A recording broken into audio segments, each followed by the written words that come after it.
IPL 15వ మ్యాచ్లో బెంగళూరు మరియు లక్నో జట్లు తలపడ్డాయి.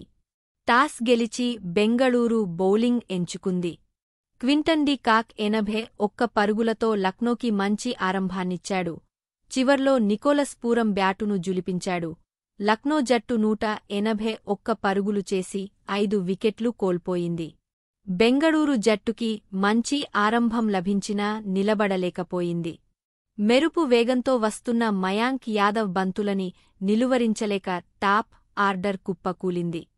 చివర్లో మహిపాల్ ఆదుకునే ప్రయత్నం చేసినా బెంగుళూరు 153 పరుగులకు ఆలవుటయింది.